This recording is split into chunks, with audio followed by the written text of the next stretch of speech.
Mars 2020. Nous sommes dans le Grand Est, en plein cœur de la première épidémie de Covid-19. Les professionnels de la santé de la région vivent un véritable cauchemar. Jean-Jacques Herbstein, médecin généraliste et auteur du livre « Je ne pouvais pas les laisser mourir », a été en première ligne. J'ai commencé à voir mourir des gens et nos salles d'attente se sont transformées en tranchées. On a vu monter en puissance l'épidémie et on a vu mourir nos premiers patients. Enfin, moi, j'ai vu mourir mes premiers patients en respectant scrupuleusement la doxa gouvernementale, ce qui est devenu, après, de manière un peu ironique et un peu cynique, la règle des 4D, Doliprane, dodo, domicile, décès. On ne peut pas commencer à laisser mourir les gens sans bouger le petit doigt. On est quand même des généralistes. Ça fait 25 ans que je suis installé, ça fait 25 ans que mes patients me font confiance. Je ne peux pas non plus leur dire « restez chez vous et attendez que ça se passe ». Une nuit, l'après-midi, j'ai vu une patiente, une jeune patiente de 40 ans, qui avait les symptômes du Covid. Alors moi, j'ai fait le réflexe « restez chez vous, ça va pas mieux, vous m'appelez, blablabla, blablabla ». Elle m'a chopé sur Messenger en disant « je vais pas bien ». Il était minuit. J'ai dit qu'est-ce qui se passe? Écoutez, j'ai du mal à respirer. Je lui ai demandé de compter sa fréquence respiratoire, qui était au-dessus de 30. Et là, je dis, oula, c'est pas bon, c'est au-dessus de 25, il faut faire le 15. Donc faites le 15 immédiatement et vous me tenez au courant. Donc elle a fait le 15, et le retour du 15, ça a été restez chez vous. Je pense qu'à ce moment-là, les services de réanimation étaient au bord de l'implosion. Alors je lui ai dit, restez chez vous, d'accord, alors des conseils, vous m'appelez si vraiment il y a quoi que ce soit qui tombe mal, mais je viens vous voir demain. Et le lendemain, je suis allé la voir, je lui ai prescrit la prise en charge théorique à laquelle on avait pensé. Il y avait 4 trucs, il y avait l'azithromycine, un anticoagulant parce qu'on commençait à savoir qu'il y avait des caillots qui pouvaient se former, un médicament pour l'aider à respirer, et puis du zinc parce que le zinc a des propriétés antivirales. 48 heures après, plus rien, plus aucun symptôme. On dit tiens, il se passe quelque chose quoi. J'ai dû traiter 80 patients, et le constat était simple, 0 hospitalisation et 0 décès. Et mon ami Denis Gastaldi doit être à plus de 100. Enfin, on était 3 généralistes, on arrivait à pas loin de 200 patients traités par azithromycine avec des résultats qui étaient quand même drôlement encourageants. Et on a pu un décès et puis une hospitalisation. Le docteur Herbstein et ses collègues décident ensemble de publier une tribune dans l'Est républicain, un journal régional, dans le but de partager leur observation prometteuse avec le plus grand nombre. Il y avait une urgence absolue. Enfin, les gens ils tombaient comme un gravelotte, ça mourait quand même un petit peu. On s'est rendu compte qu'on avait peut-être une solution. Pas la solution, mais une solution qui était devant nous. Donc on a été très prudents. Très prudents. Et c'est là que les problèmes sont arrivés. Le papier sort le dimanche de Pâques. Lundi de Pâques, c'est repris par le Parisien. Le mardi matin, 8h, coup de téléphone du président du Conseil de l'Ordre. En disant « qu'est-ce que vous êtes en train de faire là ?» Et le président du Conseil de l'Ordre me dit « maintenant, faites ce que vous voulez, mais vous arrêtez toute communication. » Malgré les vies sauvées, le docteur Herbstein se retrouve accusé par le Conseil de l'Ordre de ne pas avoir tenu compte des consignes gouvernementales. Le 9 juin 2020, malgré les résultats encourageants et l'efficacité observée de son protocole à base d'azithromycine et de zinc, la DGS, Direction Générale de la Santé, écrit un courrier à tous les médecins de France. Quand la DGS déconseille la prescription d'azithromycine, non seulement les prescripteurs comme nous ne comprennent pas, mais ce qui est terrible, c'est que le grand public ne comprend pas. Parce que le grand public qui a été traité par l'azithromycine avec succès, dit « mais attendez, mais qu'est-ce qu'ils nous font là ?» Et pourtant, cette décision n'est rien en comparaison de ce qui s'est passé avec l'hydroxychloroquine, une autre molécule qui va se retrouver au cœur de la plus grande polémique et pour certains du plus grand scandale scientifique du XXIe siècle. Comment expliquer cette guerre complètement folle, complètement délirante contre l'hydroxychloroquine? A-t-on oui ou non laissé mourir des gens en les privant de solutions qui auraient pu leur sauver la vie? Ils sont nombreux dans le monde médical à en être convaincus. D'autant que, comme vous allez le découvrir, plusieurs traitements naturels ont montré d'excellents résultats contre la Covid-19 sans jamais trouver le moindre relais dans les médias, ni le moindre soutien de la part des instances de santé. Pour quelles raisons? Et dans l'intérêt de qui?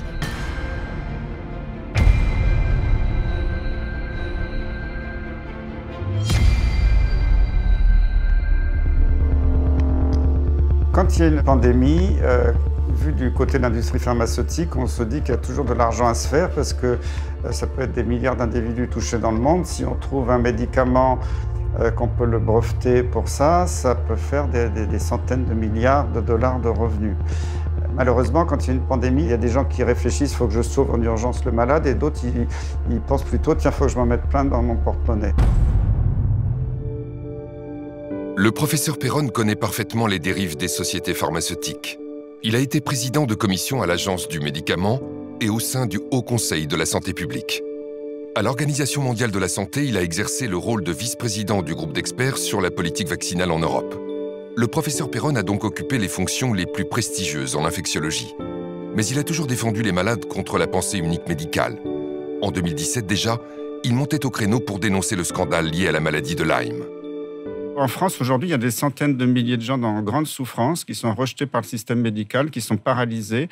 À l'échelle de l'Europe, c'est des millions. Oui. Et pendant ce temps-là, les autorités disent tout va bien. Donc c'est un vrai scandale sanitaire. Mais c'est vrai, c'est vrai. En 2020, il publie « Y a-t-il une erreur qu'ils n'ont pas commise ?» pour dénoncer notamment l'influence de l'industrie pharmaceutique dans sa tentative de diabolisation de l'hydroxychloroquine, commercialisée en France sous le nom de Plaquenil, un traitement ancien et bon marché qui a démontré très tôt une efficacité prometteuse contre le coronavirus.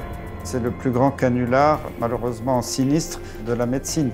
On avait plein d'études qui montraient que ça marchait. Et il y a une espèce de coalition internationale, à la fois de Big Pharma, des présidents des sociétés savantes qui touchent beaucoup d'argent dans l'industrie pharmaceutique, de tout un tas de groupes d'experts qui étaient bourrés de conflits d'intérêts, qui ont passé leur temps à taper sur l'hydroxychloroquine. Et pour moi, c'est un scandale absolument énorme.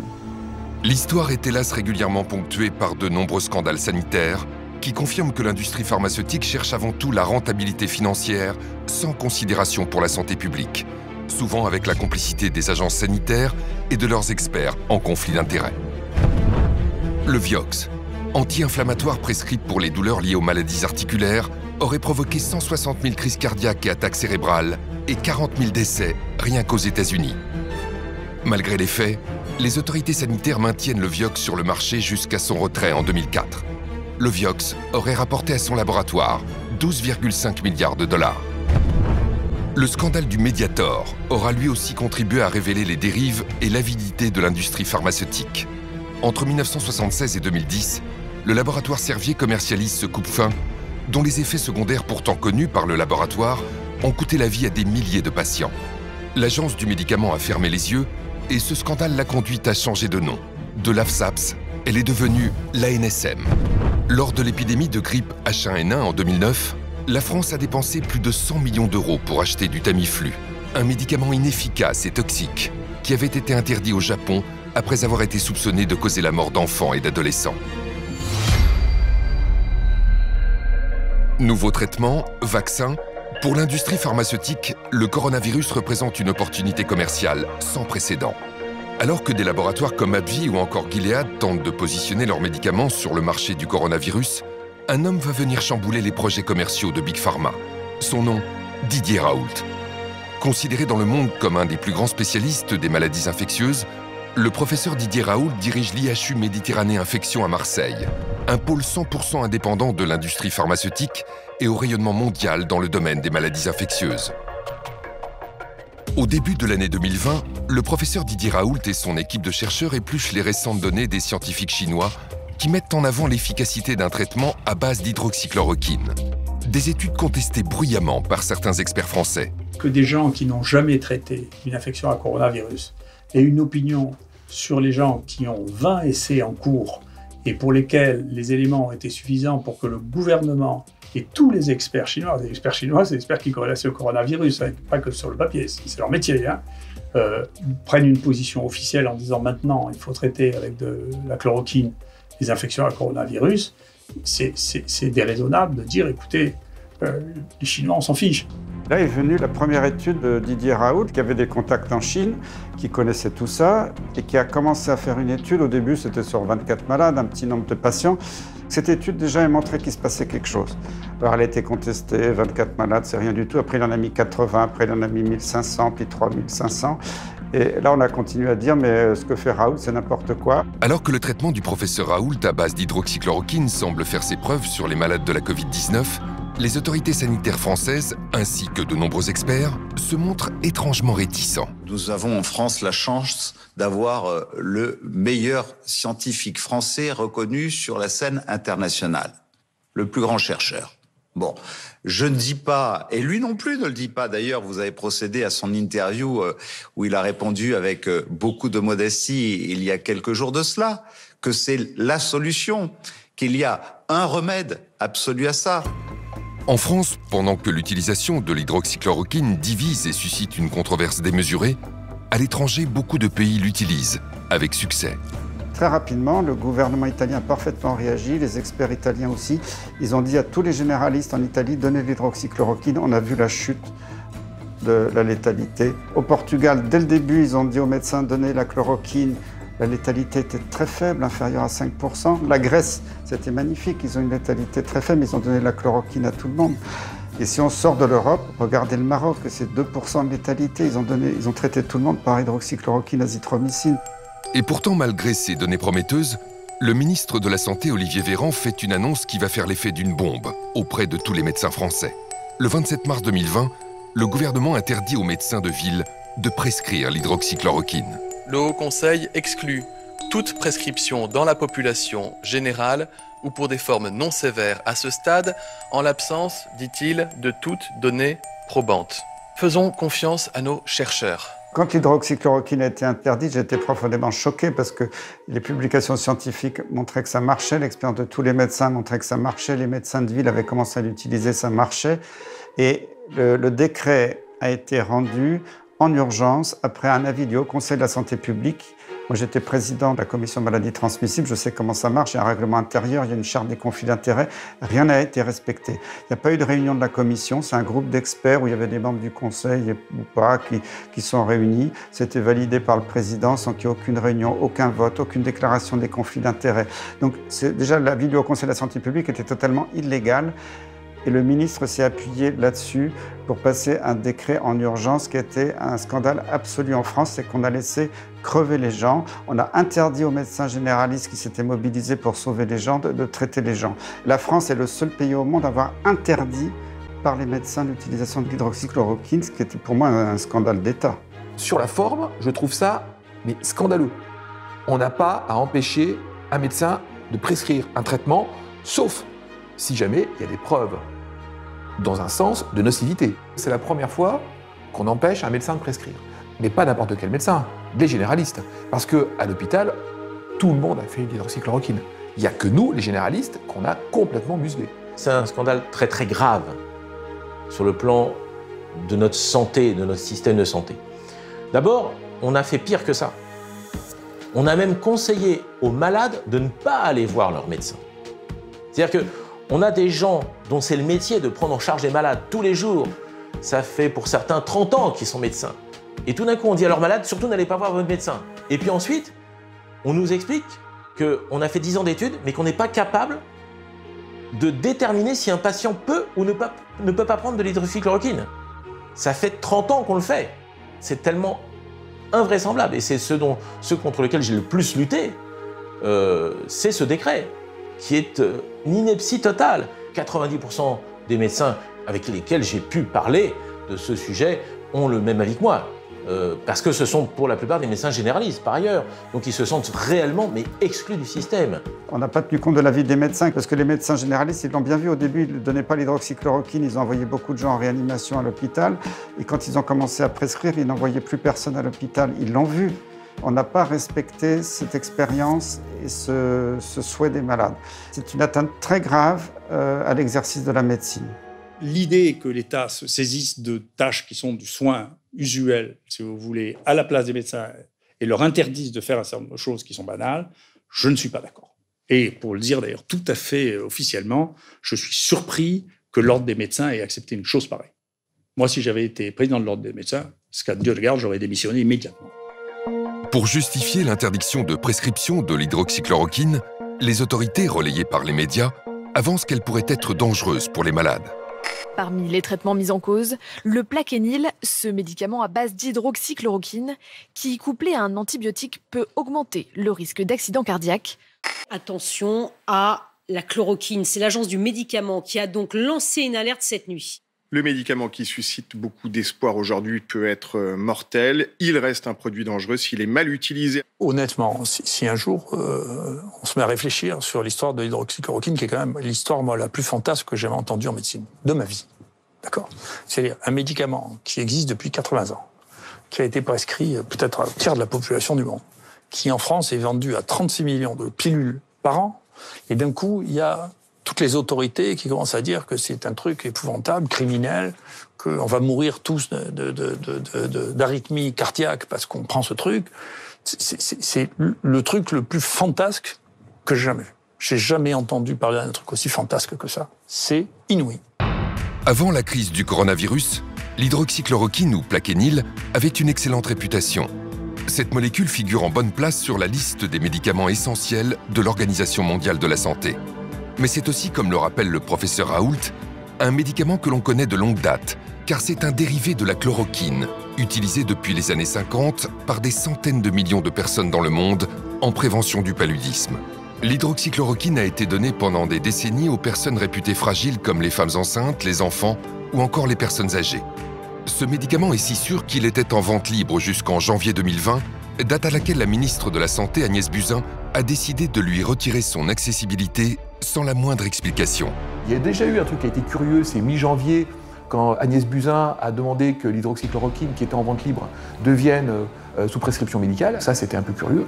Puis, en mars 2020, l'hydroxychloroquine est devenu un médicament très dangereux, du jour au lendemain. Alors que l'hydroxychloroquine, il y a des publications qui montrent que ça marche, ça coûte pas cher, l'agence du médicament n'a pas arrêté de dire que c'était toxique.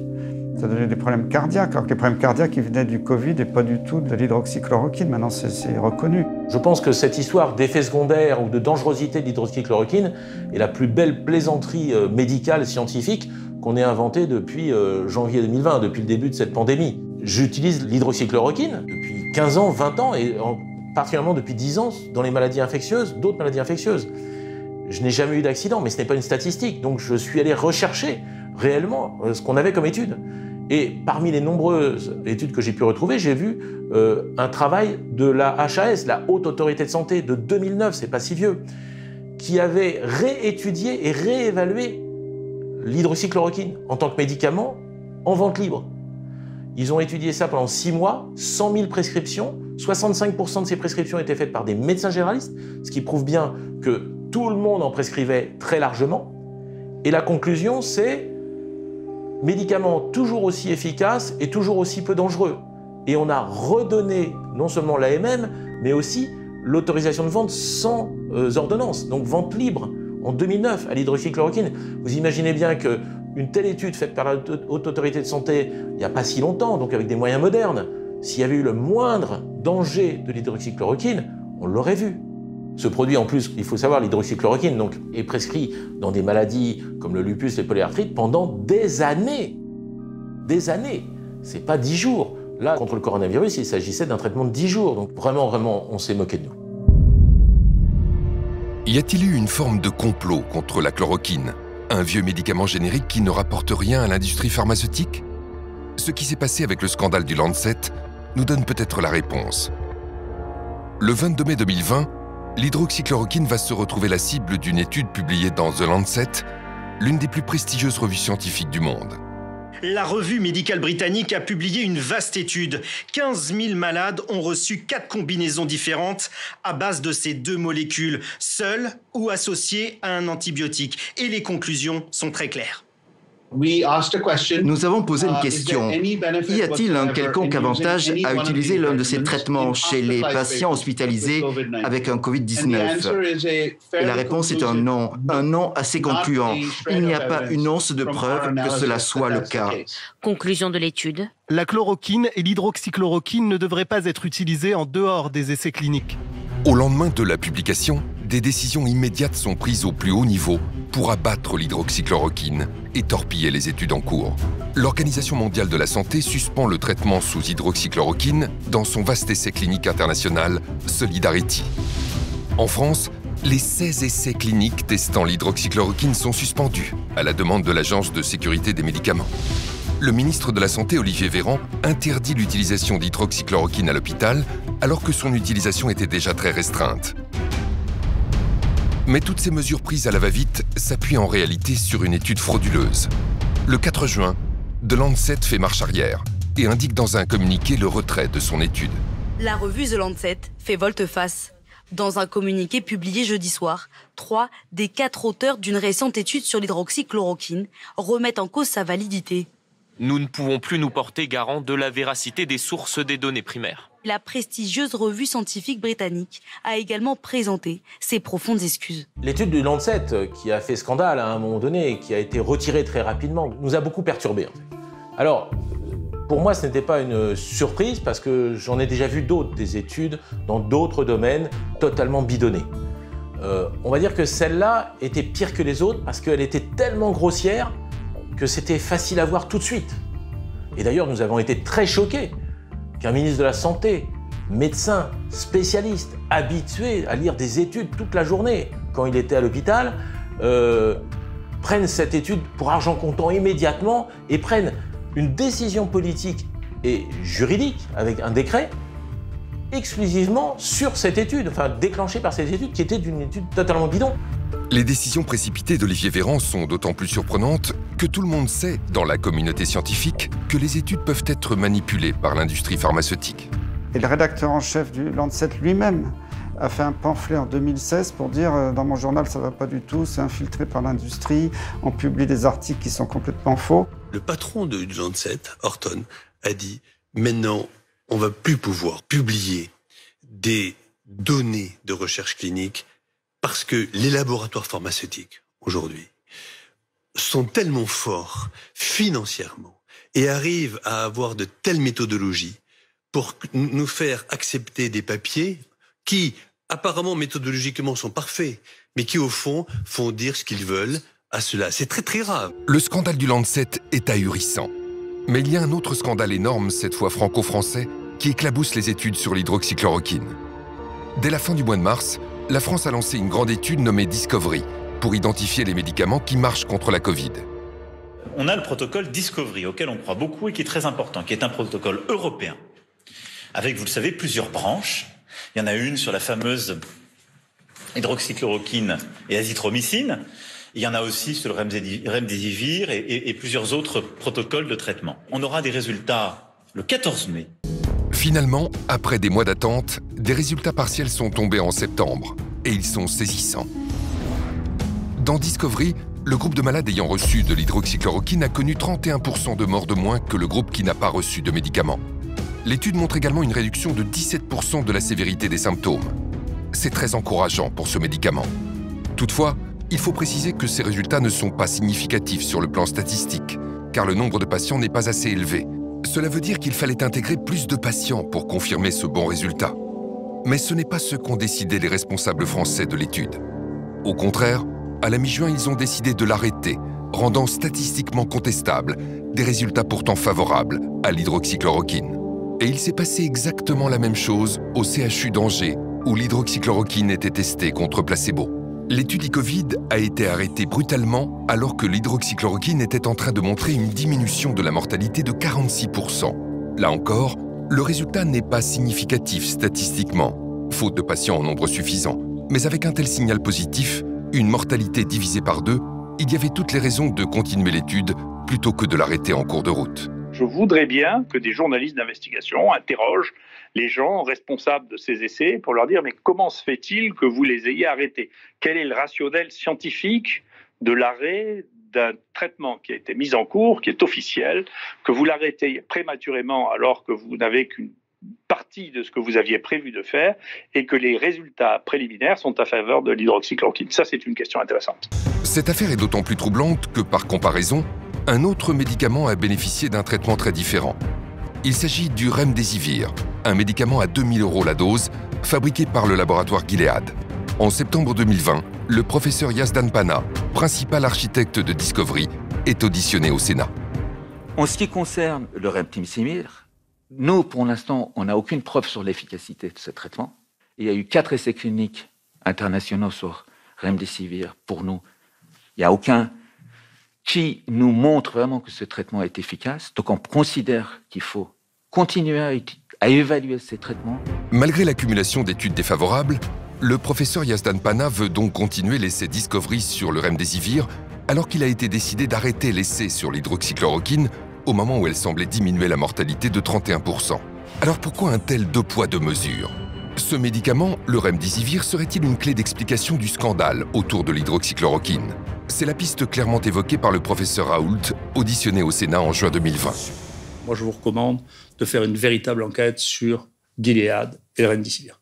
Voilà. Si vous regardez la structure de Gilead, vous comprendrez que c'est quelque chose qui ne fonctionne qu'avec très très peu de produits, très peu de personnel et une influence considérable. Ce qui s'est passé dans les semaines suivant cette audition va définitivement donner raison au professeur Raoult.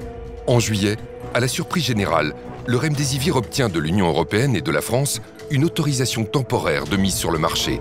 C'était plus qu'étonnant car il n'existait alors aucune preuve de son efficacité et il y avait des signaux très clairs de sa toxicité sur les reins et sur le foie. Il donne des insuffisances rénales potentiellement graves chez des gens qui sont, je vous rappelle que ceux qui sont vraiment malades sont souvent des gens fragiles, âgés, ils ont un rein déjà fatigué, et en plus la maladie, le virus, attaque le rein, puisque vous savez qu'en dehors des poumons, il attaque le cœur et le rein.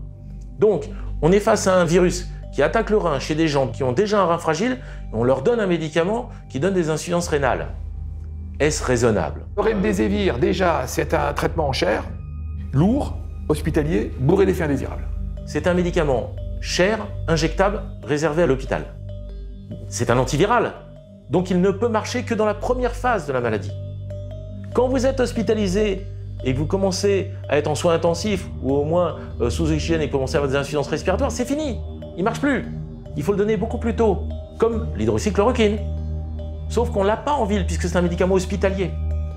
Donc c'est doublement absurde, parce qu'on met en avant un médicament qui est à usage exclusivement hospitalier pour des malades qu'il faut traiter avant qu'ils arrivent à l'hôpital. En face, vous avez l'hydroxychloroquine. L'hydroxychloroquine, on la connaît depuis 30 ans. On connaît tous ses effets secondaires, on n'a aucune inconnue sur cette molécule, et elle coûte 4 €. Vous êtes ministre de la Santé, vous décidez d'essayer lequel? Celui que vous ne connaissez pas, qui vaut entre 2 000 et 4 000 €, celui que vous connaissez parfaitement et qui vaut 4 €. Voilà ce que je pense du remdesivir. Quand l'ANSM a accordé au remdesivir l'autorisation donc de provisoire de mise sur le marché, une ATU, eh bien, 2 jours plus tard, le Haut Conseil de santé publique, lui, au terme de ces débats qui sont publics, et on a les transcriptions, disait que c'était inefficace, cher, et qu'aucune preuve de l'efficacité clinique n'avait été apportée. Donc comment est-ce que l'ANSM a pu accorder une autorisation avec le texte dit une présomption forte d'efficacité, là où les experts, 2 jours plus tard, diront que c'est notoirement inefficace. Et en un temps record, je ne sais pas, en 2 semaines, c'était autorisé à l'Agence du médicament américaine, en un temps record à l'Agence du médicament européenne, en un temps record à l'Agence du médicament française. Ils ont une autorisation de mise sur le marché. Mais c'est un scandale énorme. Ce scandale énorme devient encore plus criant à l'automne. Le 8 octobre 2020, la Commission européenne signe l'achat de 500 000 doses de remdesivir avec le laboratoire Gilead. À plus de 2 000 € le traitement, c'est un contrat à plus d'1 milliard d'euros pour un médicament qui n'a jamais fait la preuve de son efficacité. Plus grave encore, quelques jours après ce méga contrat, l'Organisation mondiale de la santé publie les résultats de son grand essai Solidarity. Les conclusions sont claires et définitives. Le remdesivir ne sauve pas la moindre vie et n'accélère pas la guérison des malades.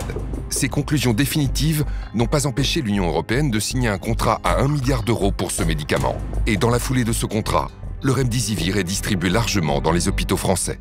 Juste après que tout le monde se soit mis d'accord sur le fait que le remdesivir ne sert à rien, eh bien, on reçoit du ministère de la Santé, du directeur général de la Santé, une lettre qui nous dit maintenant, vous pouvez utiliser le remdesivir quand vous voulez, c'est gratuit, on en a tant que vous voulez. Vous pouvez donc mettre des perfusions pendant 10 jours avec un produit qui ne sert à rien et qu'on a acheté. Mais vous n'avez pas le droit d'utiliser l'hydroxychloroquine, qui est un médicament que 2 milliards de personnes ont pris dans leur vie et qui n'a pas donné d'effets secondaires, à part essentiellement des problèmes oculaires quand on prend ça pendant plus d'1 an.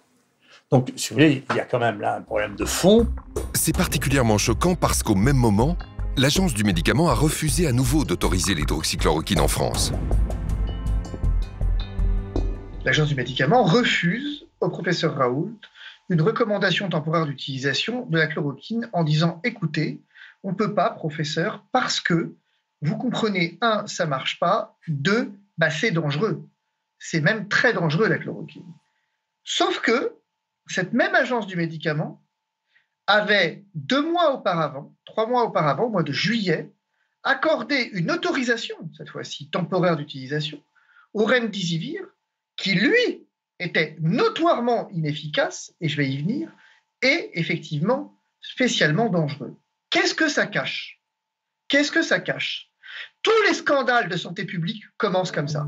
Ce refus d'autoriser l'hydroxychloroquine est d'autant plus choquant qu'à la fin du mois d'octobre, les preuves scientifiques sont désormais massivement favorables à ce traitement. Sur 136 études réalisées sur ce médicament, les 3/4 concluent à son efficacité contre la Covid-19. Et quand l'hydroxychloroquine est donnée suffisamment tôt, comme le recommande le professeur Raoult, elle montre une efficacité dans 100% des études publiées. C'est pour cela que de très nombreux pays utilisent et recommandent ce médicament dans le monde entier. À l'automne 2020, 3 des plus grandes nations de la médecine recommandent officiellement l'hydroxychloroquine. La Chine, qui a inclus la chloroquine dans sa liste officielle des médicaments contre la Covid. La Russie, qui recommande l'hydroxychloroquine en traitement précoce. Et l'Inde, qui la recommande aussi à la fois en prévention et en traitement de la Covid-19. Si on regarde les pays où la létalité était la plus forte, c'est les pays les plus riches et soi-disant les plus avancés sur le plan économique, que ce soit la France, la Grande-Bretagne, la Belgique. Et on s'aperçoit que ce sont les pays qui sont le plus sous l'influence de l'industrie pharmaceutique. Et ça, c'est dramatique, alors que les pays soi-disant plus pauvres, qui n'avaient pas trop les moyens, s'en sont extrêmement bien sortis avec des médicaments pas chers comme l'hydroxychloroquine. Face à toutes ces preuves, le refus de l'agence du médicament d'autoriser l'hydroxychloroquine est difficilement compréhensible. Quelle indécence de la part de la NSM de venir dire que la chloroquine n'a pas de présomption simple d'efficacité, là où le remdesivir avait, lui, une présomption forte d'efficacité. Nous sommes dans un mensonge d'État. Le parquet de Paris devra ouvrir une information judiciaire pour savoir pourquoi est-ce que finalement, depuis le départ, la chloroquine est à ce point décriée et pourquoi est-ce que le remdesivir, dont l'efficacité a été reconnue comme nulle, c'est pas moi qui le dis, hein, le professeur Combe dit effectivement efficacité clinique nulle et il dit « je suis désolé d'être aussi dur », 2 jours après que la NSM ait accordé cette autorisation d'utilisation. Donc qu'est-ce que ça cache? Nous saisissons le parquet parce que nous pensons, nous craignons qu'effectivement nous soyons au cœur d'un scandale. De fait, pour imposer le remdesivir, Gilead a sorti en coulisses l'artillerie lourde, et ce, dès le début de l'épidémie.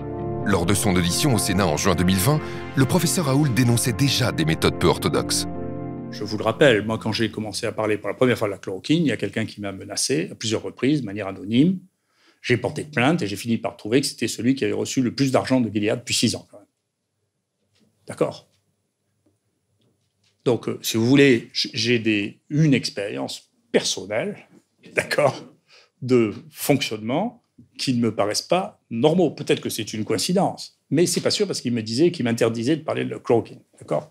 J'ai les mails, j'ai porté plainte officiellement à la police, on sait qui c'est. Ce que révèle le professeur n'est pas un cas isolé, car la plupart des experts infectiologues français ont des liens d'intérêt avec le laboratoire Gilead. Le journal Science et Avenir en a calculé le nombre exact. 85% des spécialistes français les plus reconnus des maladies infectieuses ont touché de l'argent de Gilead Sciences.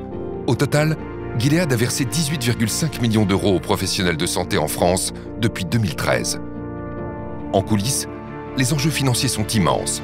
L'évolution du cours en bourse de Gilead étant directement liée à la question de l'efficacité ou non de l'hydroxychloroquine et donc en partie aux déclarations du professeur Raoult. Gilead est une société qui est cotée à peu près à 100 milliards de dollars. Nous pouvons remarquer sur ce graphique qui est le cours de bourse que son action a monté de façon assez spectaculaire avec le début de la pandémie. Cela a donné une augmentation de la valorisation de cette entreprise d'environ 30 milliards de dollars. Et on peut voir que cette augmentation est très très fluctuante. Donc il est tout à fait normal effectivement qu'à chaque nouvelle information, comme le début des tests, des essais cliniques qui montrent que le remdesivir est prometteur, que cette action monte. Mais ce qui est assez étonnant, c'est qu'on voit que les baisses de ce cours de bourse semblent expliquées par la promotion de l'IHU, de l'hydroxychloroquine, donc un traitement concurrent du remdesivir. Mais nous pouvons voir que ces fluctuations sont quand même importantes et représentent en quelques jours environ des fluctuations de 10 milliards de dollars. Au regard des milliards qui se jouent dans l'économie boursière, le laboratoire Gilead compte bien sur ses nombreux experts avec lesquels il entretient des liens d'intérêt. L'hydroxychloroquine que défend le professeur Raoult, vous pas, vous restez sur vos positions? Je pense que maintenant la question est réglée. C'est le cas en particulier du professeur Karine Lacombe, qui s'est positionnée sur tous les plateaux de télévision contre l'hydroxychloroquine. Karine Lacombe a reçu plus de 200 000 € des laboratoires pharmaceutiques, dont 28 000 du laboratoire Gilead. Dès le départ, avant même d'avoir les résultats de Discovery, elle annonçait l'inefficacité de l'hydroxychloroquine.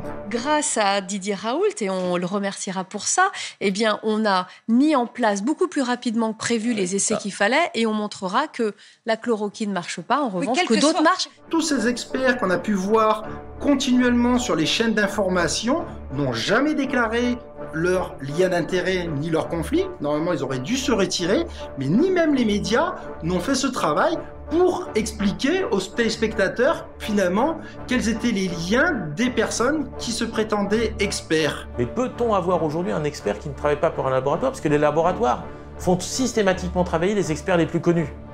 On a beaucoup critiqué les experts qui ont reçu de l'argent des laboratoires, de Gilead entre autres, mais de tous.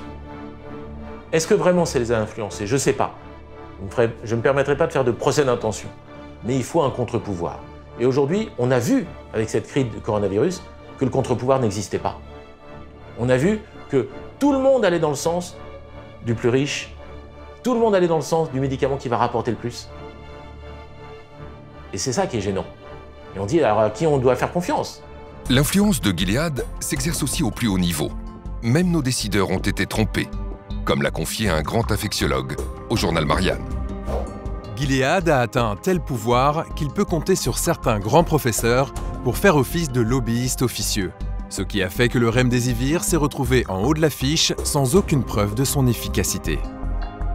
Monsieur le ministre de la Santé, le gouvernement doit la vérité aux Français évidemment sur la gestion de la crise. Est-ce que vous excluez tout soupçon de collusion entre les intérêts du laboratoire Gilead et des membres du conseil scientifique? Moi, je n'aime pas les accusations ad hominem. Et je considère que les membres du conseil scientifique ont fait une action gratuite depuis plusieurs mois maintenant dans notre pays. Vous en êtes sûr? Ont été importants. Qu'il n'y a pas de soupçon moi, je suis sûr qu'ils n'ont pas été payés par le gouvernement ou par qui que ce soit pour réaliser leur action au sein du conseil scientifique. C'est pas la question. Est-ce qu'ils ont des liens financiers avec des laboratoires? Si vous citez le laboratoire Gilead, par exemple, lorsque j'étais député, vous pourrez voir que lorsqu'il y avait un traitement contre l'hépatite C qui avait émergé, mais ce n'est pas ma question. J'avais même convoqué moi-même le président du laboratoire pour dire que le prix était excessif.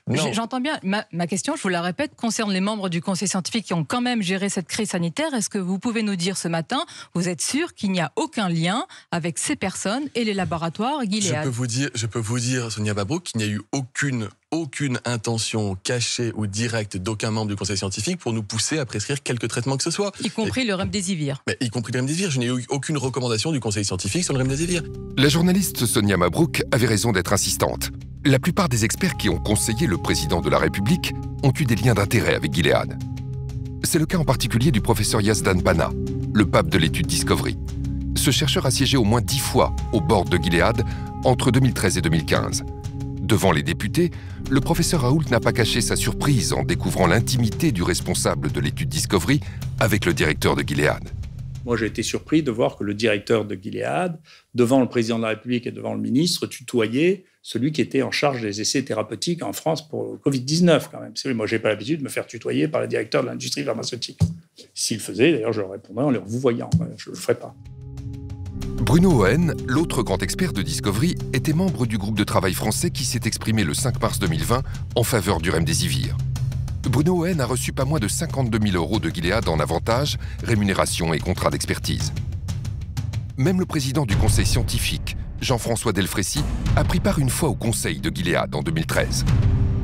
Plus inquiétant encore, Christian Chidiac, président de la commission qui a conseillé le président de la République sur les traitements contre le coronavirus, a siégé plusieurs fois au board de Gilead.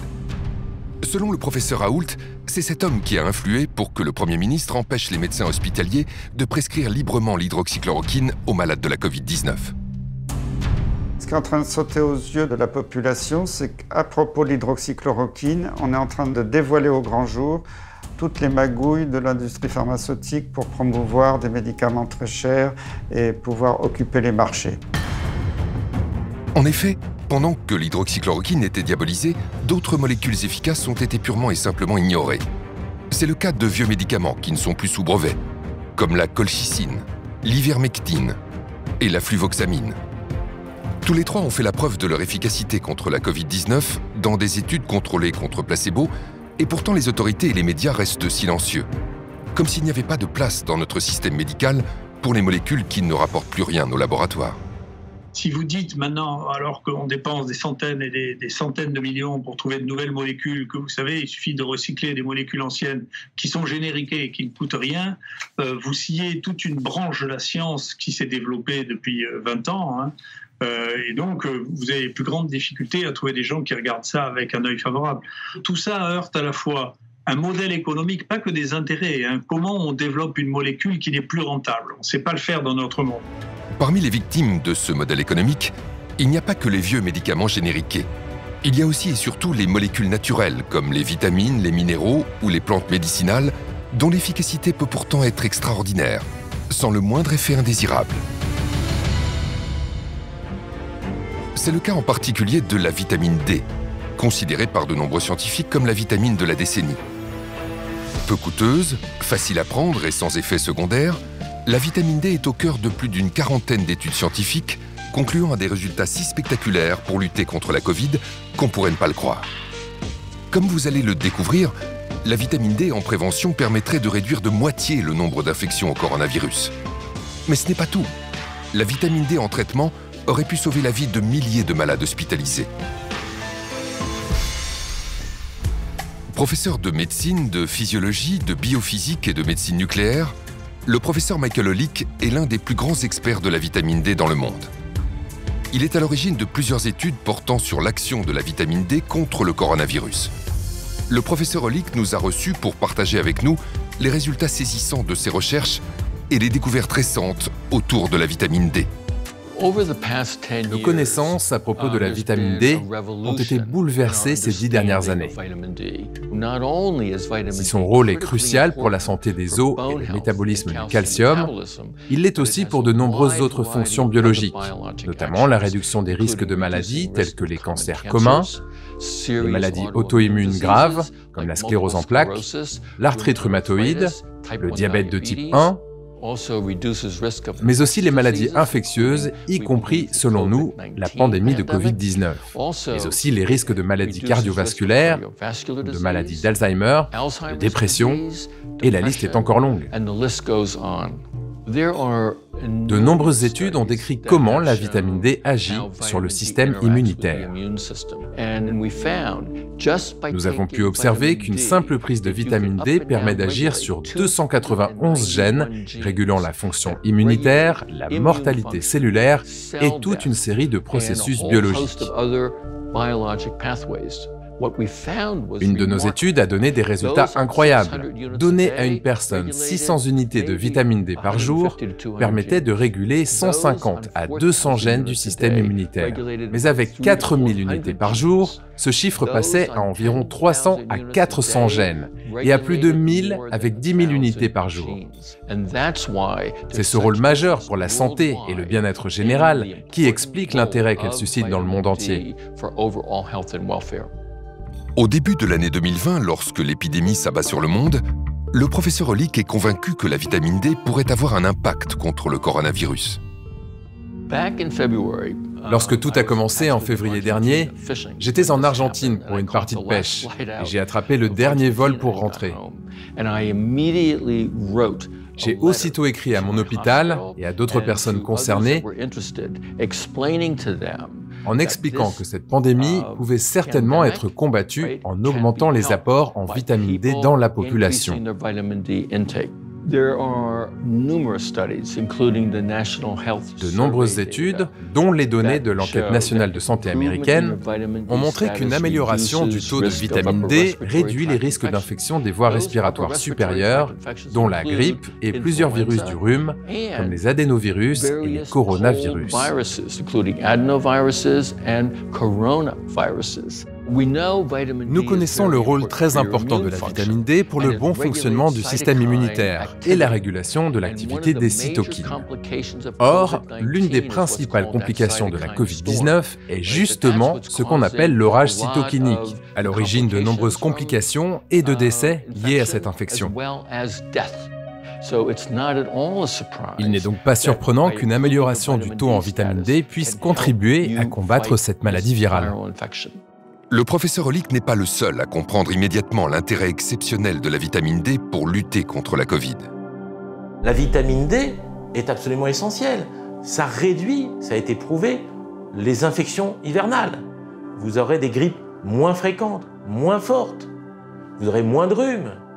Vous aurez même moins de cancers. Il y a une très belle étude canadienne qui montrait que c'était 2 fois moins de cancer du sein chez les femmes qui avaient un taux de vitamine D suffisant par rapport à celles qui ont une carence en vitamine D. Là aussi, pourquoi n'a-t-on pas dit aux Français « Allez chez votre médecin, faites doser votre vitamine D ». C'est un complément alimentaire de base. S'il n'y en avait qu'un, ça serait celui-là peut-être. C'est une vitamine qui est fabriquée, qui est métabolisée par le soleil. Donc le soleil est important. Et pour que cette vitamine puisse avoir des effets positifs sur votre corps, il faudrait rester tous les jours, un quart d'heure à moitié à poil en plein soleil.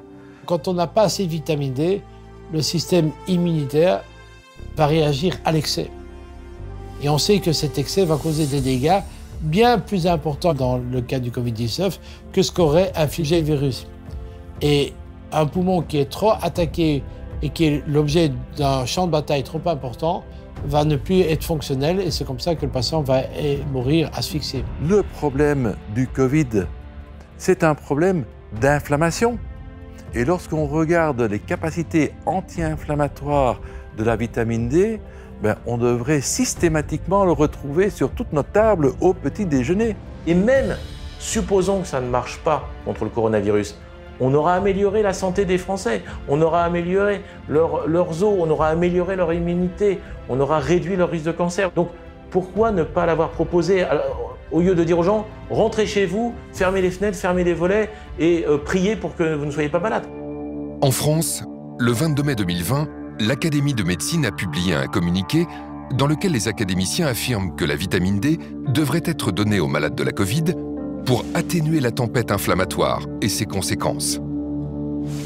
Une information de la plus haute importance qu'aucun média ni aucune autorité sanitaire ne va pourtant relayer. Le professeur Hollick décide alors de mener plusieurs études grandeur nature pour évaluer concrètement l'action de la vitamine D sur le coronavirus à différentes étapes de la maladie. Nous avons mené une étude aux États-Unis sur 191 000 patients atteints de Covid-19 et nous avons montré qu'une carence en vitamine D augmente de 54% le risque de contracter cette maladie. Et ce, quelle que soit votre origine ethnique, votre âge ou la région où vous vivez aux États-Unis. Les résultats obtenus par le professeur Hollick sont exceptionnels. Ils sont publiés le 17 septembre 2020 dans le journal médical PLOS ONE. Mais ce n'est pas tout. Non seulement la vitamine D réduirait de moitié les infections, mais en plus elle réduirait drastiquement la gravité de la maladie. Parallèlement, nous avons mené une autre étude pour déterminer si les patients hospitalisés pour des infections sévères présentaient ou non des risques accrus de complications et de décès en cas de carence en vitamine D. Et nous avons découvert qu'au-delà de 40 ans, les personnes ayant une carence en vitamine D présentaient un risque létal à 50% supérieur et qu'elles développaient beaucoup plus de complications liées à la maladie. Le professeur Hollick parle bien d'une baisse de moitié du nombre de morts avec de bons taux de vitamine D, ce qui est un résultat exceptionnel. Cela peut paraître difficile à croire, mais ces chiffres ont été confirmés par plus de 40 études internationales. Si l'on met en regard les personnes ayant pris ou non une supplémentation en vitamine D et ayant été contaminés, et que l'on analyse l'impact de la vitamine D sur la réduction des risques de complications ou de décès et les données scientifiques publiées, eh bien, il en ressort que cette vitamine pourrait diminuer de 40 à 50% les formes sévères de l'infection et le risque létal.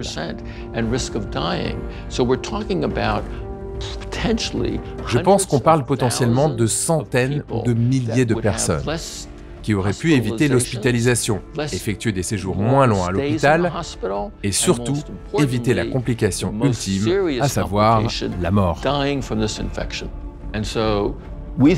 Nous en concluons donc que c'est un bouclier puissant contre le risque de contracter cette maladie infectieuse grave. Une étude randomisée espagnole confirme la conclusion du professeur Hollick. Des chercheurs ont séparé en deux groupes 76 patients. Les 2 tiers ont reçu des doses importantes d'un analogue de la vitamine D3. 1 tiers a reçu un simple placebo. Dans le groupe placebo, la moitié des patients est partie en réanimation. 2% seulement dans le groupe vitamine D. Mieux, tandis que 8% du groupe placebo sont décédés, on ne déplore aucun mort chez les patients du groupe vitamine D.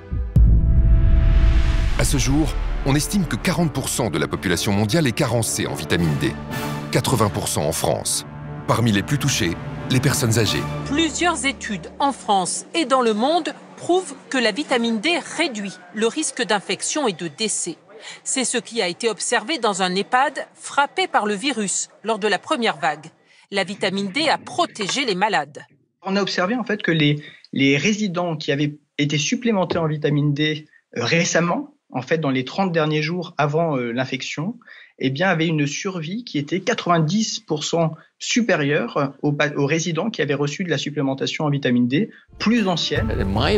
Je pense que les maisons de retraite devraient en prendre conscience et administrer systématiquement de la vitamine D à leurs résidents. Nous savons qu'ils sont susceptibles d'être à risque de carence en vitamine D et qu'ils courent un risque très élevé de contracter cette infection et d'en mourir. Aux États-Unis, j'ai recommandé d'administrer immédiatement 50 000 unités de vitamine D. Le message du professeur Hollick n'a toujours pas été entendu.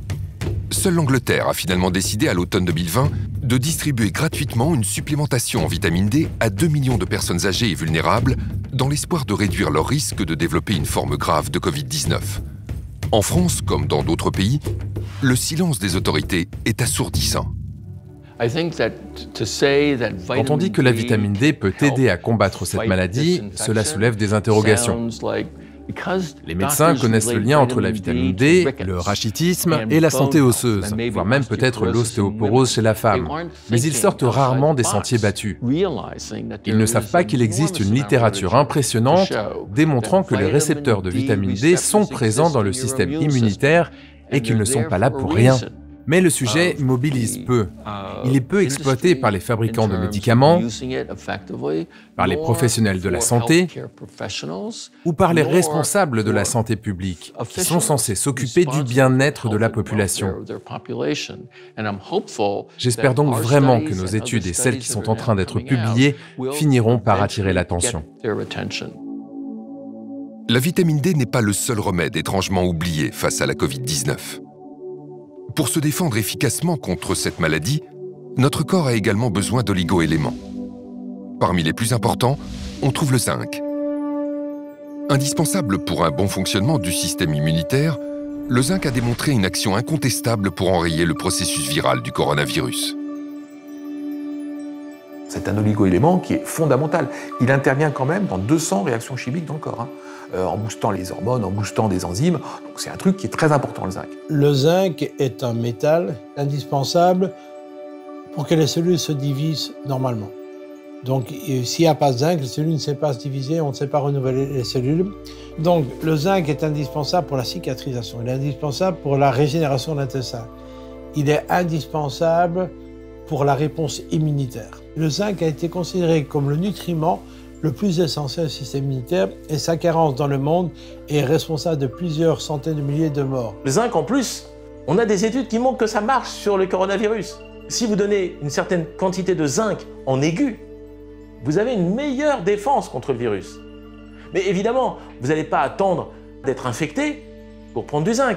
Mais vous avez des dizaines d'études sur l'intérêt du zinc comme stimulant immunitaire pour réduire le risque d'infection virale.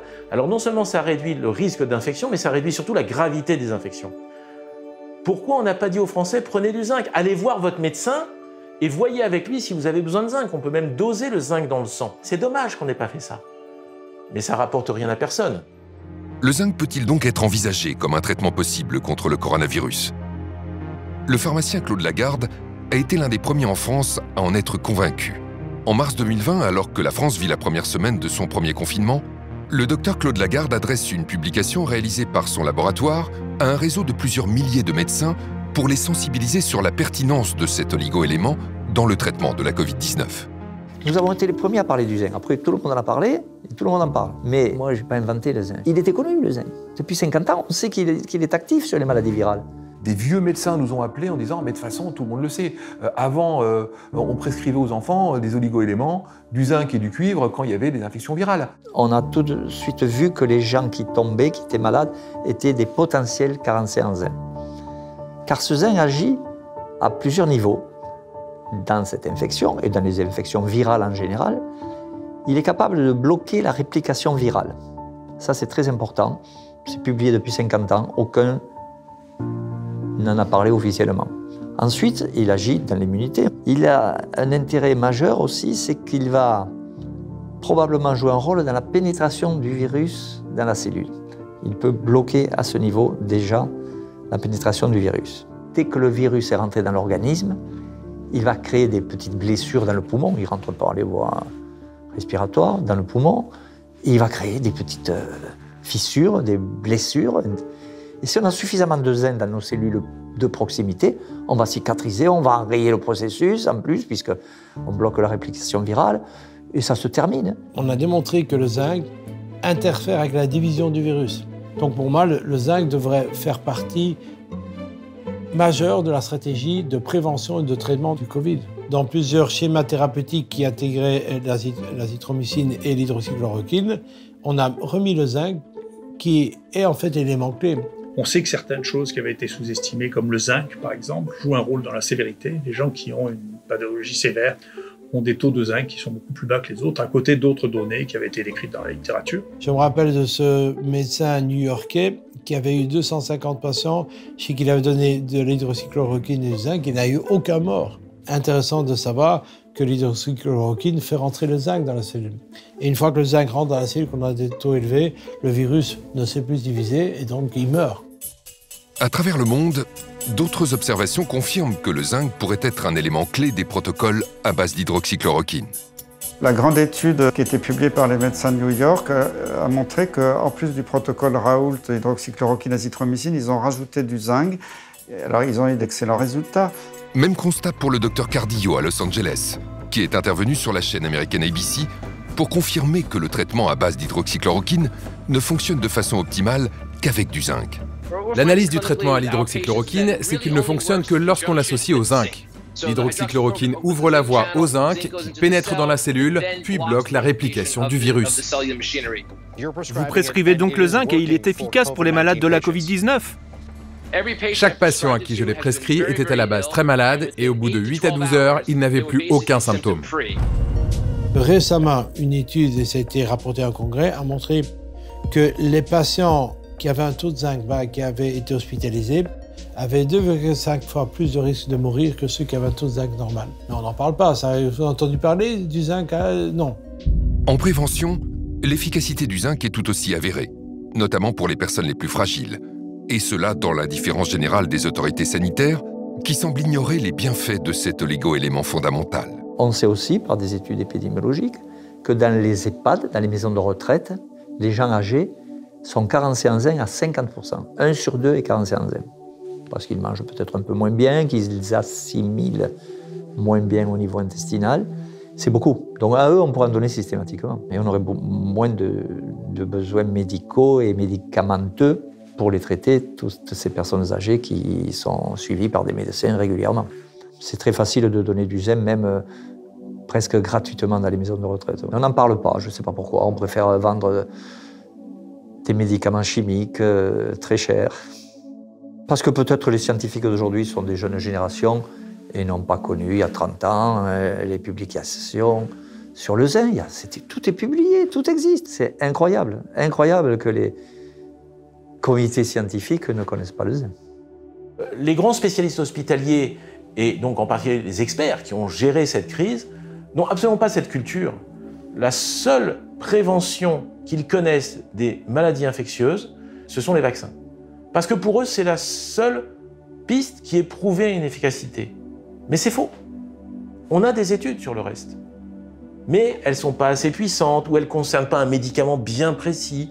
Donc, ils ne veulent pas le prescrire. Une autre molécule naturelle a obtenu des effets impressionnants pour soigner les patients gravement atteints par le coronavirus. La vitamine C. Les injections de vitamine C ont démontré, études scientifiques à l'appui, une réelle efficacité contre les infections respiratoires et sur les patients victimes de septicémie. Vous allez comprendre pourquoi de plus en plus de médecins sont convaincus que les patients hospitalisés pour le coronavirus devraient recevoir immédiatement des injections de vitamine C. Mon grand-père pharmacien ne connaissait que deux médicaments, la vitamine C et l'aspirine, pour se soigner de toute pathologie virale. La vitamine C se devrait d'être remise à l'honneur. La vitamine C, c'est un élément qu'on connaît depuis peut-être un siècle comme stimulant immunitaire. 1 gramme, 2 grammes de vitamine C, déjà, on sait que ça a une action sur notre immunité. Et la vitamine C, elle a un avantage. Vous ne pouvez jamais faire d'excès. Vous ne pouvez jamais avoir un effet secondaire parce que vous avez pris trop de vitamine C. Parce que c'est une vitamine qu'on appelle hydrosoluble. Donc si vous en prenez trop, elle va repasser dans les urines, c'est pas grave, vous risquez rien. Mais pendant qu'elle passe dans le corps, elle agit.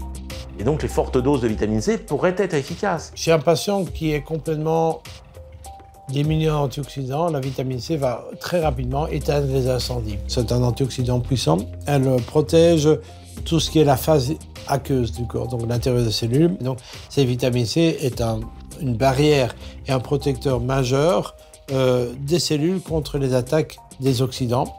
Et également, les globules blancs en ont besoin pour ne pas exploser quand ils arrivent sur le champ de bataille. Dans certaines maladies, la vitamine C nécessite d'être apportée à forte dose. Il n'est pas très facile de prendre par la bouche de fortes doses. Et on a depuis longtemps déjà imaginé la possibilité d'injecter la vitamine C, ce qui va booster l'organisme. Face au coronavirus, les injections à haute dose de vitamine C auraient peut-être pu sauver la vie de nombreuses personnes gravement atteintes. Ce traitement bon marché et sans aucun danger n'a pour autant trouvé aucun écho dans les médias. Le docteur Pierre Corry est spécialiste de la médecine de soins intensifs aux États-Unis. Il appartient à un groupe constitué de 5 experts, tous rassemblés autour du professeur Marik, l'un des pionniers de l'utilisation de la vitamine C en injection. Le docteur Corry nous a reçus chez lui à Madison, dans le Wisconsin, pour nous raconter comment il a découvert ce traitement et pour partager avec nous les incroyables résultats des injections de vitamine C sur des patients admis en soins intensifs pour le coronavirus, et cela dans l'indifférence générale des autorités sanitaires. Le travail que j'ai fait avec la vitamine C, ou ce que j'appelle l'acide ascorbique, est basé sur la découverte qu'a faite mon ami et collègue le docteur Paul Marik. Des études déjà publiées avaient montré que des doses élevées d'acide ascorbique en intraveineuse seraient très bénéfiques pour traiter les patients atteints de choc septique. Il a essayé sur 2 patients extrêmement malades qui s'étaient présentés à son hôpital et il a décrit que leur état physiologique s'était amélioré de façon très soudaine et abrupte. Cela l'a donc fortement intéressé et il a mené une étude dans laquelle il a traité la 50aine de patients suivants qu'il a reçus qui souffraient d'infections sévères et il a remarqué à chaque fois que ces patients se rétablissaient du jour au lendemain. Il a donc publié son expérience avec ces 50 patients en la comparant avec les 50 patients qu'il avait traités avant eux, sans utiliser la vitamine C en intraveineuse. Et ce qu'il a montré, c'était une diminution spectaculaire du taux de mortalité. Une grande quantité de patients survivaient avec beaucoup moins de défaillance des organes. Ils n'avaient pas d'insuffisance rénale, ils n'avaient pas besoin de dialyse. Je n'avais jamais entendu parler d'un médicament capable d'améliorer le taux de survie des patients de façon aussi significative. Impressionné par les résultats obtenus par le docteur Marik, Pierre Corry décide d'appliquer son protocole. J'ai essayé cela sur un patient qui venait d'arriver dans mon unité de soins intensifs. Il était extrêmement malade, c'était un patient qui n'avait aucun système immunitaire. Comme il était en train de recevoir une transplantation de la moelle osseuse, Il avait terminé toutes ses séances de chimiothérapie, il n'avait plus aucun globule blanc et son état se détériorait rapidement. Ce que j'ai vu avec cet homme, c'est qu'en l'espace de 2 ou 3 heures, son état s'est stabilisé. Et au bout de 6 heures environ, ses reins se sont remis à fonctionner, sa tension artérielle s'est normalisée, son état mental s'est amélioré, il a pu parler plus clairement. Quand je suis rentré chez moi ce soir-là, je n'arrêtais pas de penser à lui et à la puissance de ses réactions au traitement. Et quand je suis arrivé au travail le lendemain matin, il était en train de prendre son petit déjeuner en discutant avec sa femme et on s'apprêtait à le sortir des soins intensifs pour le ramener à l'étage où il était normalement. Et depuis ce moment-là, j'ai réalisé beaucoup de travaux dans ce domaine. J'ai mené ma propre étude et je dirais que ce que mon étude ajoute aux publications existantes, ce que j'ai découvert en utilisant cette approche dans mon propre service de soins intensifs, c'est que les effets de la vitamine C en intraveineuse et les réponses qu'elle produit dépendent entièrement du moment où elle est administrée. Il faut l'administrer très rapidement après l'arrivée du choc septique, de préférence aux urgences ou très tôt dans l'unité de soins intensifs. Fort des résultats spectaculaires obtenus avec la vitamine C sur des patients victimes d'un choc septique, les docteurs Paul Marik et Pierre Cory vont appliquer leur protocole sur des malades atteints de la Covid-19. Les résultats obtenus confirment leurs prévisions. Puisque nous savons, et c'est la conviction que je partage avec mes collègues, que la vitamine C fonctionne dans les cas de choc septique ou de septicémie, devrions-nous en déduire qu'elle peut fonctionner aussi dans les cas de Covid ou de difficultés respiratoires liées à la Covid? Eh bien oui, absolument.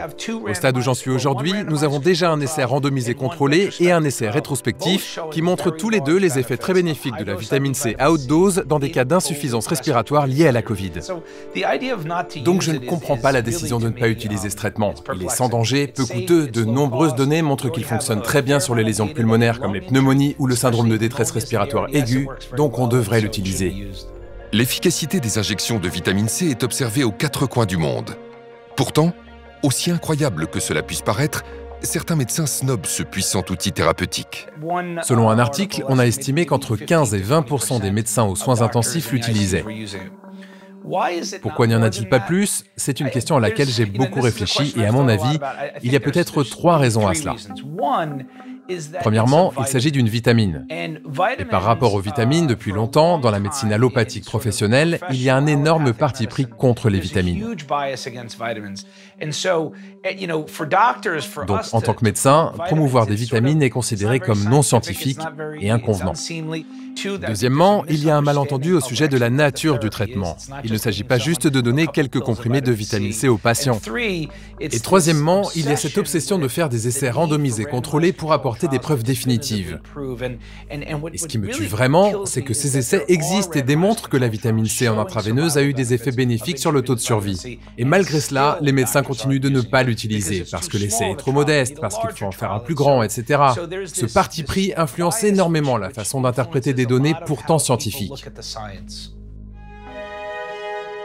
Si le zinc, la vitamine C ou encore la vitamine D ont démontré qu'ils étaient de réels traitements pour les malades du coronavirus, ils sont aussi, comme d'autres micronutriments essentiels, d'une incroyable efficacité en prévention pour améliorer nos défenses immunitaires. Car plus notre terrain est solide, moins le virus est dangereux.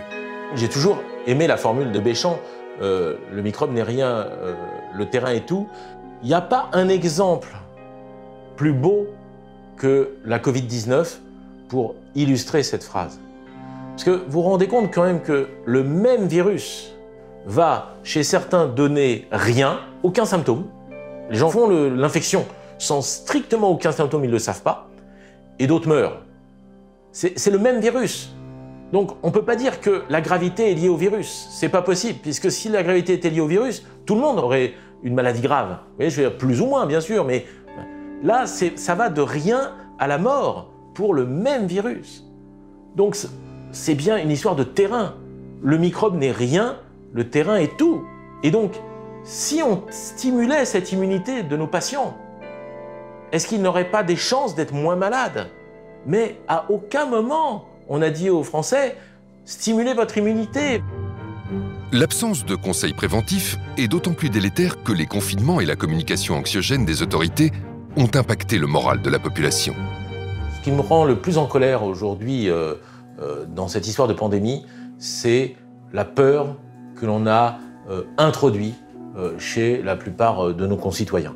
Plus que jamais, la pandémie de Covid-19 est active et meurtrière. On a joué avec cette peur, on l'a entretenue et elle est dramatique à beaucoup de niveaux. On le sait tous, le stress fait chuter le système immunitaire. Ceux qui font de l'herpès le savent. Un gros stress, le bouton d'herpès sort. Pourquoi un bouton d'herpès sort? Parce que le système immunitaire a chuté. C'est connu de tout le monde, c'est incontestable. Nos défenses naturelles qui ont besoin d'être remontées parce qu'on est en face d'un virus se trouvaient être au contraire amenuisées, affaiblies par, je dirais, la sinistrose, le catastrophisme, la panique qui se retrouve sur toutes les chaînes de télé, dans tous les médias qui ne cherchent qu'à faire du sensationnalisme. On a vu celui que j'appelle le croque-mort officiel de la DGS, le professeur Solomon, qui venait tous les jours égrener ces chiffres quand même.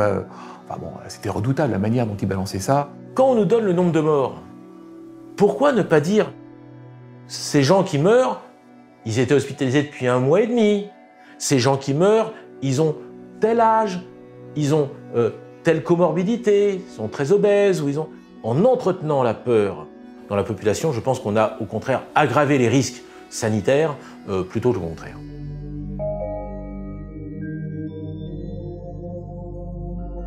Le stress est une agression psychologique, une peur, ou alors elle est chronique parce qu'on pense tous les jours à ce problème de virus. Et le stress met en branle des mécanismes de réponse aux agressions qui a tendance à nous carencer en certains micronutriments, en certaines molécules de la vie. Vous voyez ? Donc le stress concourt à nous carencer en magnésium, en zinc, en d'autres substances minérales essentiellement, mais il nous carence parce qu'il hyperconsomme certains nutriments. Donc si on n'a pas apporté l'équivalent tous les jours dans son alimentation, le stress va nous vider petit à petit de certaines réserves. Stress, isolement, manque de soleil, l'immunité de la population déjà fragilisée n'a en plus pas pu bénéficier de la part des autorités sanitaires de conseils avisés sur les gestes préventifs simples qui lui auraient permis d'optimiser ses défenses naturelles. Le professeur Toussaint l'a très clairement dit dans plusieurs de ses interventions. Interdire aux gens de sortir et leur interdire de faire du sport est une aberration scientifique. Parce qu'on réduit leur immunité alors que le sport augmente l'immunité. On a beaucoup d'exemples, mais il y a un qui m'a frappé le plus. C'est la petite femme âgée de 93 ans à Biarritz qui voulait se nager pour soigner son neuropathie, donc une maladie vraiment douloureuse des jambes, et qui a été empêchée par, je pense, 4 policiers d'aller nager. Donc ça, c'est une énorme absurdité. En plus, c'est contre-productif parce que le sport, ça renforce évidemment les défenses immunitaires. L'Angleterre n'a pas non plus été exemplaire face à la première épidémie. Mais quand son Premier ministre, Boris Johnson, a été admis en soins intensifs après avoir été frappé par la Covid-19, il a compris l'importance de faire de la prévention. En juillet 2020, il intervient publiquement pour recommander aux Britanniques de perdre du poids dans le cadre d'un plan de lutte contre l'obésité. Perdre du poids est très clairement l'un des meilleurs moyens de réduire les risques liés au coronavirus. Des mesures radicales ont été prises au plus haut niveau pour sensibiliser la population britannique sur les conséquences délétères de l'alimentation transformée, comme par exemple interdire aux supermarchés de promouvoir des articles considérés comme étant de la malbouffe, ou encore interdire les publicités télévisées pour les produits riches en sucre avant 21 h. En France, pas un mot. Le sucre, c'est une catastrophe. Arrêtez de manger du sucre. Il y a du sucre partout. Et dans 70% des cas, vous mangez du sucre, vous en rendez même pas compte. C'est quelque chose d'épouvantable pour l'immunité, pour la peau, pour tout ce genre de choses. Aujourd'hui, sur la planète, c'est le sucre qui tue le plus de gens, et de loin devant toute autre maladie, y compris les virus. L'excès de sucre vous intoxine sur plusieurs années. Vous finissez diabétique, hypertendu. Le sucre est hyper consommé, beaucoup trop. Or, on a montré que si on énumérait, comme on le fait pour les victimes du SARS-CoV-2, le nombre de morts par jour, eh bien les gens seraient absolument paniqués à avoir une canette de coca, puisque on sait que, et ça a été une étude sérieuse publiée par l'université de Stanford, le département d'épidémiologie, que le sucre mondialement tue 1 personne par seconde dans le monde. 1 personne par seconde dans le monde. Et bon, donc ça fait plusieurs billets par jour. Hein. Et ça, on n'en parle pas. Donc vous devez savoir que, notamment au niveau des communautés européennes, l'industrie du sucre dépense 3 milliards de dollars par an pour le lobbying, pour ne pas que des décisions contre les industries qui mettent du sucre prennent des décisions, notamment pour l'étiquetage. Quand on vous dit ça, vous avez tout compris. Face au coronavirus, une bonne hygiène alimentaire peut faire toute la différence. C'est ce que le docteur Asim Malhotra a déclaré dans le journal European Scientist. Le grand public doit être informé immédiatement qu'il lui faut réduire le sucre, les glucides transformés et la malbouffe, et se mettre à consommer des produits bruts, riches en légumes, fruits, noix, graines, avec beaucoup de protéines, de légumineuses, de poissons, viande, œufs, pour améliorer sa santé en quelques semaines et l'aider à se protéger contre le nouveau coronavirus. Pourquoi ne conseille-t-on pas aux gens de se prémunir, de leur donner des conseils alimentaires pour prévenir des désordres et des pathologies? Eh bien, je pense tout simplement parce que dans les études de médecine, on n'apprend pas la santé aux futurs médecins. On leur apprend à faire des beaux diagnostics en s'aidant d'explorations coûteuses, souvent des radios, des analyses de laboratoire, des scanners, etc. Et on arrive à des diagnostics, mais avec un diagnostic, on a un traitement dont le médecin, il pense que son rôle, c'est de diagnostiquer et de traiter. Alors qu'il devrait être la première personne qui s'occupe de prévention. 400 ans avant notre ère, Hippocrate, le père de la médecine, disait « Que ton alimentation soit ta première médecine ». Depuis, la biologie et la technologie sont passées par là et ont permis d'observer que chaque rouage du système immunitaire fonctionne grâce à des nutriments particuliers que notre alimentation est censée nous apporter. Ainsi, armé avec de bonnes munitions, notre système immunitaire dispose de l'arsenal idéal pour combattre une multitude de menaces telles que les bactéries, les champignons, les parasites ou encore les virus. Puisque l'intestin contient 60% de nos cellules immunitaires, vous comprenez bien que l'alimentation joue un rôle majeur sur notre immunité. Seulement de nos jours, l'alimentation est souvent trop riche en calories et trop faible en nutriments essentiels, même lorsque l'alimentation est équilibrée. C'est pourquoi pour de plus en plus de professionnels de la santé, la micronutrition apparaît comme une solution préventive particulièrement efficace contre les virus. Notre organisme est une véritable usine chimique qui fabrique des hormones, des anticorps, des quantités de molécules, des tissus, du muscle, des organes. Donc, tout se fait par de la chimie interne, ce qu'on appelle la biochimie. Et cette biochimie nécessite des substances que nous devons manger absolument. Donc protéines, acides aminés, acides gras polyinsaturés, vitamines, toutes les vitamines, oligo-éléments, qui sont des catalyseurs. Sans eux, les milliards de réactions chimiques dans l'organisme ne peuvent pas bien se réaliser.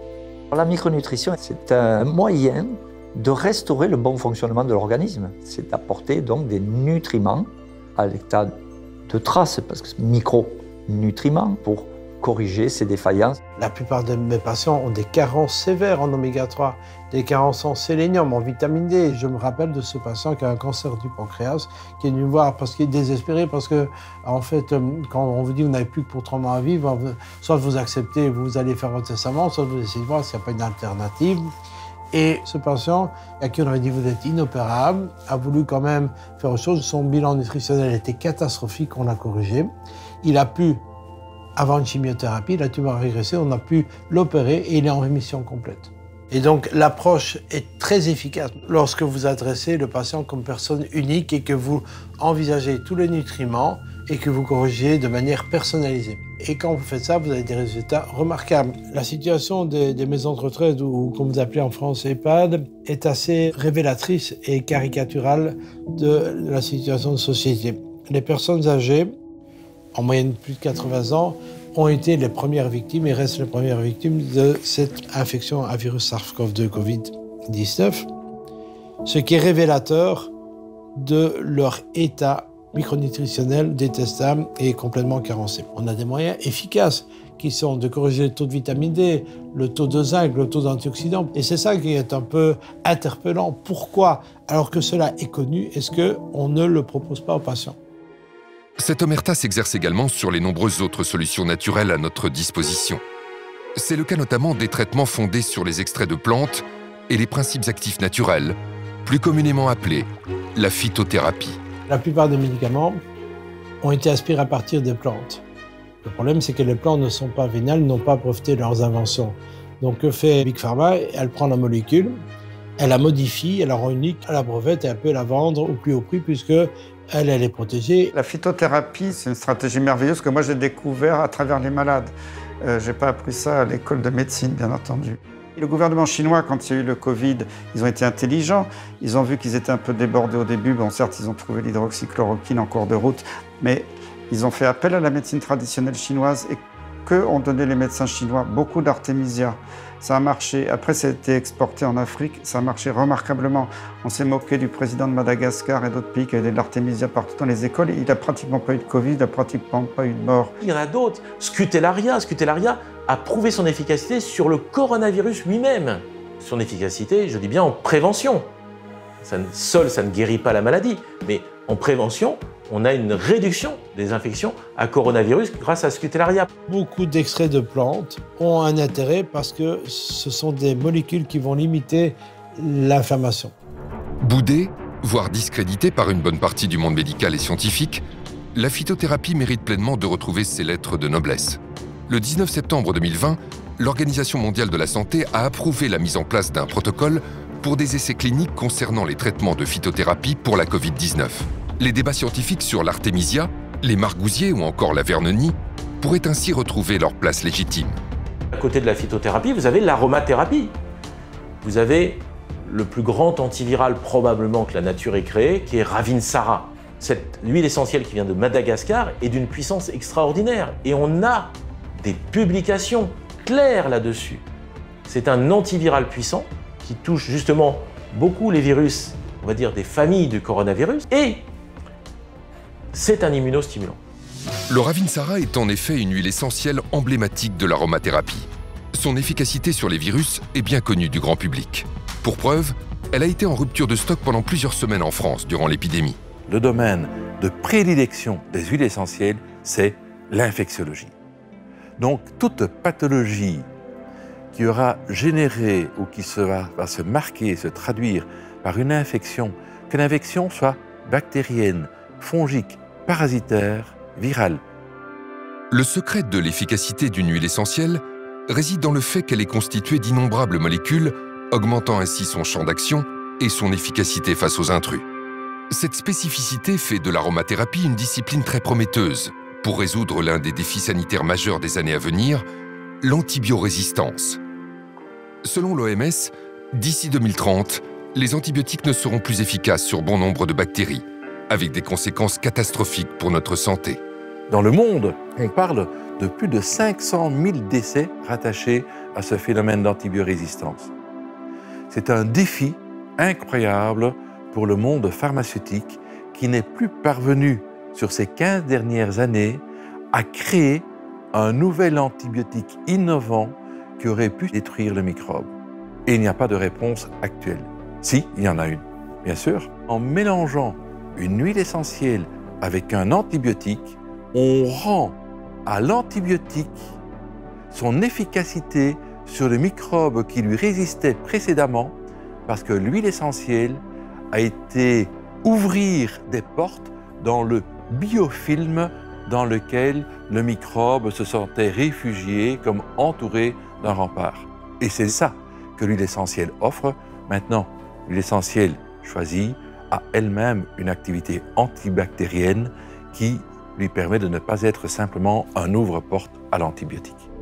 Les mécanismes d'action des huiles essentielles sont nombreux, ce qui en fait des armes particulièrement utiles contre les nouvelles menaces comme le coronavirus.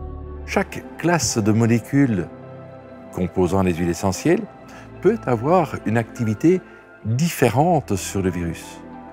On va par exemple détruire l'enveloppe du virus et le virus forcément va mourir.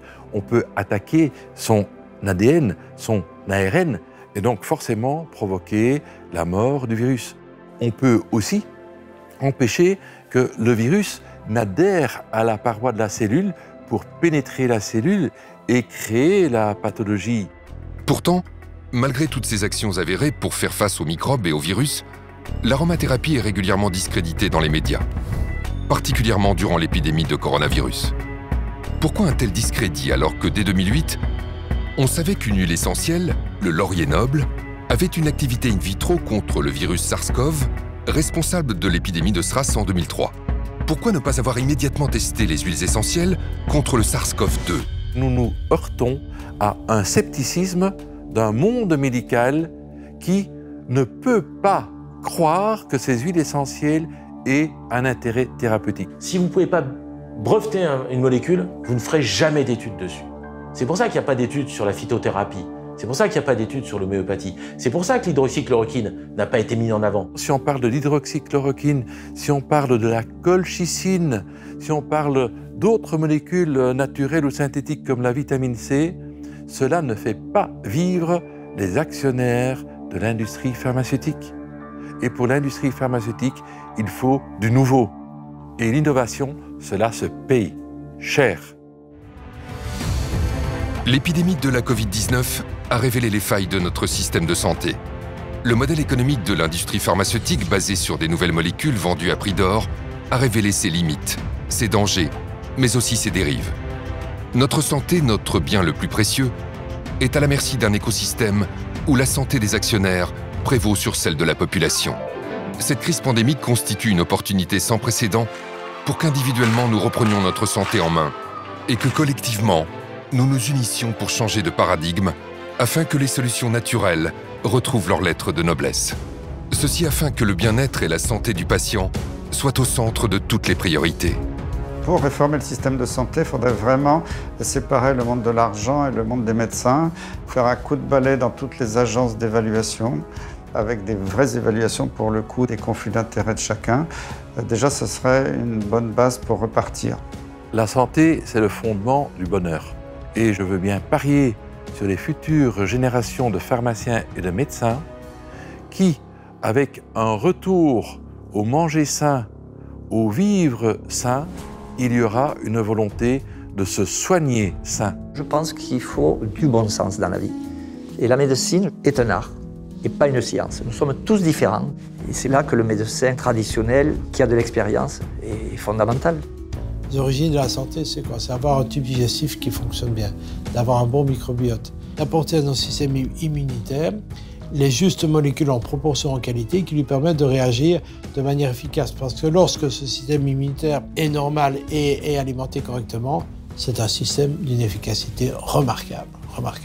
Nous sommes dans une médecine intégrative.